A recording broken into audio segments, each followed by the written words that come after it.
Everyone, how are you all? I hope आप सभी अच्छे होंगे। आप सभी का स्वागत है हमारी आज के वीडियो में। और आज के इस वीडियो में हम लोग बात करने वाले हैं, डिस्कशन करने वाले हैं एक तरीके से कहूँ तो अबाउट स्पाइरल मैट्रिक्स। अब स्पाइरल नाम सुनते ही आपके माइंड में कुछ एक इमेजेस आ रहे होंगे related to something spiral geometry. Spiral कैसा होता है, उसका कोई ऐसा कोई शेप नहीं होता है पर्टिकुलर, बस वो रैंडम शेप का कलेक्शन होता है, रैंडम लाइंस का। तो जैसे यहाँ पर अभी आप इस मैट्रिक्स को मत देखिए, इसके बगल में जो आपका एरो से इमेज बना हुआ है उसकी ओर ध्यान दीजिए।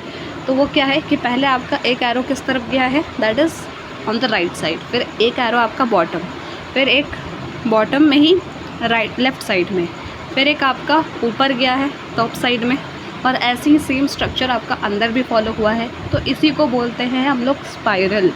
एक कोड के अंदर स्पाइरल के और भी डिज़ाइंस हो सकते हैं, बट जो बेसिक डिज़ाइन या आइडिया आप लेना चाहे वो ये हो सकता है जो कि यहाँ पर आपने इमेज देखा। तो आपको बगल में अब लेफ़्ट साइड में जो मैट्रिक्स बनी हुई है, मैट्रिक्स इन द सेंस एक टेबल आपका जिसमें वैल्यू स्टोर्ड है और कुछ लिखा हुआ है 0, n-1, m-1 और ऐसे कुछ वैल्यूज़ लिखी हुई हैं। तो उससे अभी घबराना नहीं है। एक और चीज़ लिखी हुई है दैट इज़ m/n। तो पहले समझ लेते हैं m और n क्या है। स्पाइरल का शेप तो हमने समझ लिया, लेकिन अब यहाँ पर m और n को भी समझ लेते हैं। क्यों? क्योंकि आपका एक मैट्रिक्स से रिलेटेड है।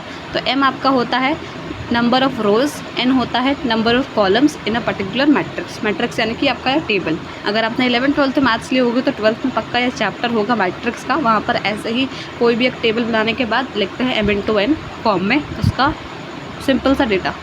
तो यहाँ पर आप देखिए नंबर ऑफ़ रोज़ कितने हैं। अगर आप लाइन को काउंट करिए, रोज़ कैसे देखते हैं, जो हॉरिजॉन्टल हो, यानी जो ऐसे समझिए जो आपका एरो जा रहा है ना लेफ़्ट साइड से राइट साइड में प्लेन सरफेस में, तो कितना लाइन है आपका 4। तो 4 रोज़ हो गए। कॉलम्स कितने हुए, जो ऐसे लंबा खड़ा है 1 2 3 4 कॉलम 4 रोज़। तो यहाँ पर m/n का मतलब वही हो गया। अब उसके बाद स्पाइरल मैट्रिक्स के हम लोग हेल्प लेते हैं ताकि अपना डेटा इस फॉर्म में स्टोर करा पाए, या सिंपल लैंग्वेज में कहूँ तो ऐसा कि हम लोग स्पाइरल मैट्रिक्स का यूज़ करते हैं ताकि लूप चलाकर हम लोग इस मैट्रिक्स की हर एक वैल्यू पर ट्रैवल कर सकें। As simple as that.